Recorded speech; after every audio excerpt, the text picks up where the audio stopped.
want to be the first person to build a home, in my family, such that if somebody else builds that home before you, you feel bad. And if you're not careful, sometimes some of the things you say, like, oh, this person anajisikia, akona maringo, akona madharau, sometimes it could be true, but other times also it could be as a result of jealousy, or as a result of feeling a type of way because they have something that you don't have. Hi there, welcome to this month's encouragement from the Word of God. This is our monthly dossier, so let's go. Here we want to look at, there is this notion of, I want to be the first at something, and if I'm not the first, then I don't want it at all. And don't get me wrong, because it is good. I'm not saying don't give your best. So yes, give your best. Whatever it is that you've set your heart to do, just do it to your maximum best. We are all called to be diligent. But there is this attitude of, I want to be the first. And sometimes it holds us back. And sometimes it comes out from a place of jealousy, even without us knowing. Things like jealousy, excuse me, are not things that any Christian is out there saying, yay, look at me, I'm jealous. No, these are things that we struggle with. It doesn't come, it's not easy for you to accept. And sometimes we could be suffering from jealousy and we don't know. So there is this notion of, I'm either the first or nothing at all. For example, I want to be the first person to build a home, in my family, such that if somebody else builds that home before you, you feel bad. And if you're not careful, sometimes some of the things you say, like, oh, this person anajisikia, akona maringo, akona madharau, sometimes it could be true, but other times also it could be as a result of jealousy, or as a result of feeling a type of way because they have something that you don't have. Maybe you wanted to be the first person in your family to go overseas. You had this American dream that you wanted to go and work in America, and then you're applying for a visa, and then maybe you were waiting for so long, and then from nowhere a cousin of yours just comes in, applies, and then in the shortest time possible they've gotten their visa and they've left. And you who had started that process long time ago, you are still there. So you say, you can feel like, God, why are you betraying me? Why? What happened? I thought this was our thing. I thought this was our goal, such that if somebody else does it, you feel a type of way. You even become bitter. You, without even knowing, or you start developing some types of feelings, even towards God, because you're like, I've been praying for this thing for 5 years. And then this cousin of mine who had zero interest of going overseas tries it and then goes, and then me, I'm here. What is happening? So that is what I'm talking about. That notion of, I want to be the first to do something, the first to build a house, the first to get married in the right way, the first to do this, the first to do that, such that if you're not the first person to do it, you almost like don't want, you no longer want that vision again, you no longer want that dream again. So I think that is it. Because let's be honest, let's be honest, I personally, I believe there is so much advantage if somebody else breaks the ceiling for you. So that's how I see it. If somebody else goes ahead of me and breaks that ceiling for me, I feel like it makes my work easier, especially if they have like a genuine heart, if they have like, they're very humble, they're not the type of people who will make you feel type of a way, if they're easy to help, easy to reach out, easy to train the next person, easy to show people the ways of doing something, then I'm like, please, by all means, let someone else break that ceiling for me. Because when you look at it, the first people who do things, do you know the heartaches and the headaches they have to go through? And if by the grace of God you are the first to do something in your family, there is nothing wrong with it.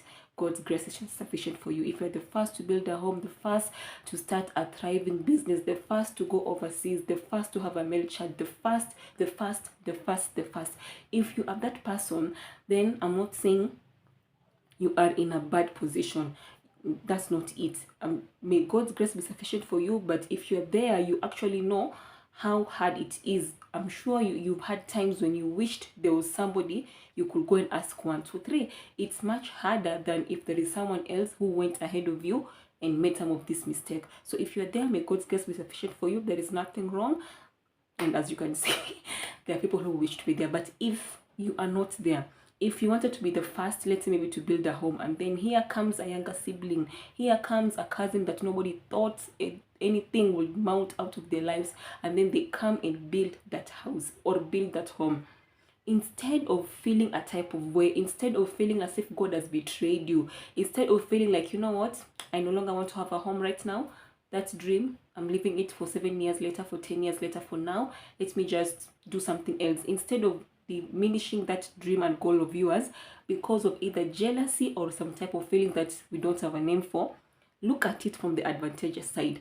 They have made your work easy. The mistakes they made, you may not have to make. Now at least you have somebody that you can go and ask, where can I get supply for this material? Where can I go buy land? Who is the best broker in this? Who can help me in this? Who can help me in this? Until you have somebody. You know, there's a level of stress, there's a level of heartaches, there's a level of headaches that have been reduced for you who is coming after another person. Breaking a ceiling is not the easiest thing. Spiritually speaking, naturally speaking, breaking a ceiling is not the easiest thing. So if somebody goes ahead of you and breaks that ceiling, instead of feeling jealous and wishing it was you who did that, at least thank God for them.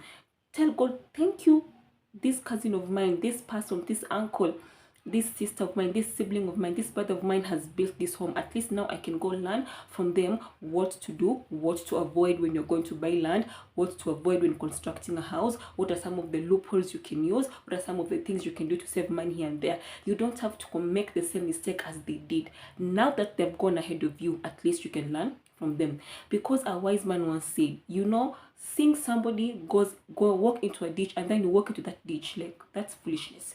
And I believe that people experiences are here. We are meant to learn from people experiences, learn from their mistakes by not knowing not what to do, learn from their successes by knowing what to do. It spares us time. If that person took 3 years to build a home, perhaps it can take you 1.5 years, because at least now you know what to do. If that person made X amount of losses when they're starting that business, it's going to save you that amount of loss, and perhaps you'll make much lesser loss because now you know where to get products and material for a more fairer price. So this notion is, I want to be the first or nothing at all. It's not really the best thing. Sometimes let's appreciate those who've gone ahead of us, those who have broken the ceiling for us, those who have opened doors for us. Let us thank God for them, and let us pray that God will give them a humble heart and a humble and a heart that is willing to help, so that when we go to them and ask them maybe for tips, for connections, or no getting where to get materials, what to do, what not to do, they'll be willing enough to invest in us back, so that we don't have to make the same mistakes that they did. Sometimes you don't have to be the first. You can be the next person. And even if you're the next person, it does not make you any little. You don't have to be the first to be like, you know, this great hero, like have this autobiography moment, like she was the first woman to do this. She was the first man to do this. She did this. She did this at this age, while, you know, she was the youngest person to do this. Well, if that's your testimony, we're happy for you. But if it's not the end of life. There are still things that you can learn from others and save yourself a lot of heartaches and a lot of money, a lot of finances, a lot of losses, and even learn from those who are ahead of you. And especially if somebody has like a similar goal to you, because sometimes you find that in the same family, either from siblings or even from friends, you even without saying, you will find that perhaps you might all align to the same career. For example, if a sibling is an actor, you'll find that someone out there might be an actor. If someone is into maybe construction business, then you'll find another person is also into construction business. If somebody is a chef, then you'll find also there's someone else in a chef. It's common. I find that either among friends or even among family members, you'll find that if one person is into this, the next, it is so much easier to find another sibling into the same profession or same career, or even another friend in the same profession or same career. So perhaps you wanted to start like a bookshop. You had this idea, either you had communicated to a friend or a sibling, or you had not, but you are praying about it. Here you are, you are waiting for God to provide. And then, lo and behold, either your friend or your sibling goes ahead and opens that bookshop before you, and it is thriving. And here you are, God, what did I do wrong? Makosa yangu ni gani? Aje, see my dream in another person's hand. And I actually know how it feels, honestly speaking. It depends with how you train your mindset.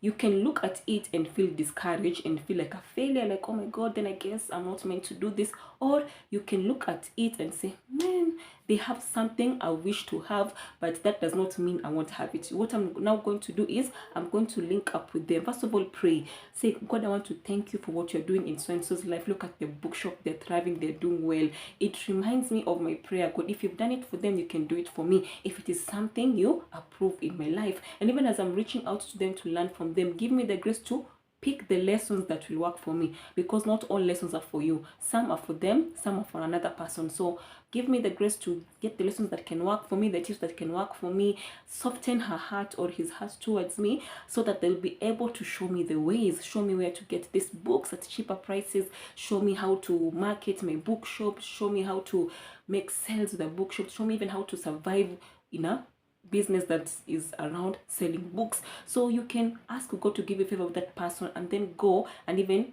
ask God to give you favor with them, so that they will show you the ways of how to go about it. And at the end of it all, it can save you a lot of headaches. It can give even an easier landing time when you go into that business.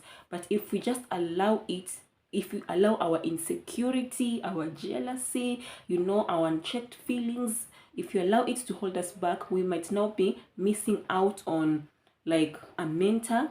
Maybe God had placed them as a mentor or someone to hold our hands to lead us along the way. So this attitude of I want to be the first to do this. I want to be the best. You give your best, yes, but let's remove this mentality of I want to be the first, because we can all not be the first. Someone amidst us has to be the first, and the rest of us are not the first. It does not mean we have failed. We can learn from the rest. So that was it for today. So I hope this encourages you. And our study case is Joseph and his brothers. And I know all of us want to be Joseph. You see, that notion of first, when we hear the story of Joseph, you're like, I am the Joseph of my generation. I am the Joseph of the generation. I'm going to be the prime minister in my department. I'm going to be the prime minister in my generation in this, I don't know what capacity. That in itself is not wrong. But let us be honest, we can all not be Joseph. And I hope you hear me correctly. I am not saying there is anything wrong. The life of Joseph is here to encourage us, to do our best, to remain diligent, to remain faithful to God. There is nothing wrong. But on this other case, I want us to look at the life of Joseph's brothers minus the vices. So we're looking at Joseph and the way we admire his life. He became the prime minister. He was the second in command. He married the daughter of this king. All this stuff. He had this wisdom. We are busy admiring his life. We are forgetting all the 13 years of pain and suffering. We have Joseph. On this side, let us look at Joseph's brothers minus the vices, minus the fact that they sold Joseph, the insecurity. So some of us, if we're not careful, we are behaving like Joseph's brother, even unintentionally. When we see somebody's path is becoming better, we become bitter. So yet the position of Joseph's brother is not all that bad. If you remove the vices, if you remove how they betrayed Joseph, if you remove the insecurity, if you remove their jealousy, their position was not that bad. Because remember, here is Joseph being sold into slavery. All that time, what was Joseph's brothers doing? They were in their father's house. Imagine, living well. Remember, their father was wealthy. This family is not a poor family. This was a family full of God's word and full of providence. So when Joseph was busy in slavery, these guys had the freedom. They could do whatever they wanted to do. They were living their lives, probably their best lives. They were doing whatever it is that they were doing. Meanwhile, here was Joseph and this trouble. Then remember, Joseph meets Potiphar's wife. Some of us want to be Joseph, and you cannot handle Potiphar's wife. You cannot even handle a small smile from the opposite sex. A smile in Okumaliza, it finishes you, and then you want to be Joseph. If you meet with Potiphar's wife, will that be the end of you? So anyway, I digress. But so here, when Joseph was busy dealing with Potiphar's wife, the brothers, on the other hand, they were still chilling. Okay, let's assume they were still chilling. Then Joseph went to prison. The brothers, okay, of course, his brothers, perhaps they had their own challenges. Yes, we don't know. We are not told. But let's not forget they were free. They were in their father's house. They were surrounded by wealth. In as much as they had their own challenges, you cannot compare someone who is free from someone who is in prison.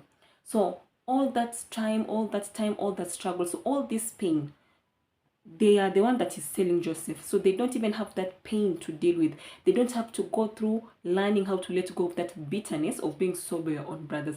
So Joseph is like breaking that ceiling. Joseph is paying the price. Them, they're just chilling. And then when things are hard and tough, guess what? Joseph comes through. So they don't even have although yes, they had that moment of feeling embarrassed that this is their brother, they saw them, they felt remorseful, they had that moment. But it's as if Joseph made a path for them, you know. Well, they just had, quote unquote, quote unquote, an easy time. And then when things went tough, or when things got tough because of the drought, ta-da! Joseph came about, and then they went again and stayed in another palace. Now, if you look at these two lives, do you see these guys, they did not suffer as much as Joseph did? So you see, so that's what I'm saying. Being in the position of Joseph's brother's place is not necessarily bad if you remove the vices. Now, I'm not saying you go and betray your sibling, you go and betray your friend, and then you tell them, you should thank me because were it not for my betrayal, you'll not have made it in life. No, that is not what I'm saying. But minus all those negative things, their position was much lighter. Joseph, quote unquote, bore much of the heaviness, or did a lot of the heavy lifting, quote unquote, because it was the grace of God that took him. When you look at these two, Joseph did much of the heavy lifting, and then them, at least they had it lighter. When things were tough, they still had Joseph, their brother, who was the second most powerful person in Egypt. So it's as if they had an easier landing time. Just imagine, you come from wealthy, and then you even got to even more wealth because your father was wealthy, but even now your brother is even more wealthy because he's the second in command. And whether we like it or not, because of the fact that your brother is the second in command, there's a form of influence and power that comes to you directly or indirectly. So you see, it's as if Joseph was doing the heavy lifting, yet the brothers benefited. It was not as if Joseph is the only one who benefited. The brothers benefited. One, not only were they spared from hunger, because they could have been spared from hunger and stayed far away, but they were given this one of the best lands in Goshen. They continued with their trade. They were there. So you see, it's, when you look at it, Joseph's brother still, quote unquote, they did not suffer. That is what I'm saying. So when you look at it in this angle, you don't necessarily have to be Joseph. You can be Joseph's brother and still benefit. Someone else can do the heavy lifting for you. And now you can use this lighter, quote unquote, position to take whatever you're doing even further. So if somebody started a business, it took them 3 years to stabilize, if it took them 5 years to stabilize, now that you have them as a study case, now that you have them as mentors, now that as you have them like to look at them and know what to do, it can at least take even maybe 1.5 years. It saves you time and it saves you money, and that same time and same money you can inject it back to the business and scale it even high. I hope I'm communicating, because my message today, looking at these two lives, we all don't have to be Joseph. You can be Joseph brothers minus the vices and still live a good life and still fulfill your purpose and still do what God created you to do and still even scale it to a higher level than what you have done by yourself. So this notion that I have to be the first. I am the one who has to open doors for others. In this life, whether we like it or not, there is always someone ahead of us. So in as much as you want to be the first in whatever you do, always remember there will always be someone ahead of you and there will always be someone behind you. So the someone ahead of you is holding your hand, and you are also holding the hand of someone behind you, so that we are always building each other's up. So even when you find yourself in situations where you're not the first to do something, the first, the one who introduced this, whatever, even if you're not the first, wherever you find yourself in, Give your maximum best. Learn from those who are ahead of you. Learn from those who have broken the ceiling. Learn from them. Make your work easier. Save yourself time, and just look at the positive of it, because we cannot all be the first in everything. I really hope I've communicated, because I'm not saying there's anything wrong with being the first. If by the grace of God you give your best and you end up being the first, makofi. But if you're not the first to build your home in your family, if you're the third, or even perhaps you're the last, you've not failed, for Pete's sake. Do you know how many people want to build a home? If you're the last person to start a business in your family, or if you're the sixth, or whichever number that it is, you have not failed. You're still offering employment to other people. If you're not the first millionaire, if you're not the youngest person to do something, you have still succeeded, as long as you've given your best and you've stuck within God's will. So this notion of if I have to be the first sometimes holds us back, and sometimes makes us feel it can interfere with our faith. It can help it can lead us to have negative mentality. It can help make us even have beef with people that we're not supposed to have beef with. So if you end up being the first, if you end up being the person who breaks the ceiling, we thank God for you. May God give you the heart and the grace to mentor others, to hold people's hands and lead them. But if you're not that, if somebody beats you on that, if somebody goes ahead of you and opens that business that you wanted to open and they thrive, if somebody goes ahead and holds that wonderful, beautiful wedding that they held, you don't have to have one that is bigger than them. You just have the one you can have and enjoy it. You don't have to be the first, to be the best, to be number one. You can be whatever it is that you are, and you still are successful, and you still bear fruit, and you still do what you're meant to do. I hope I've communicated. But that's it. So yeah. Hi, thank you so much for watching this video. If this is something you have enjoyed, kindly like it. This way it will be notified to other Christians, so that they will also enjoy the content. If you really like what you've listened to, why don't you join us by subscribing and turning on the notification bell, that way you never miss any other episode. Thank you. Until next time.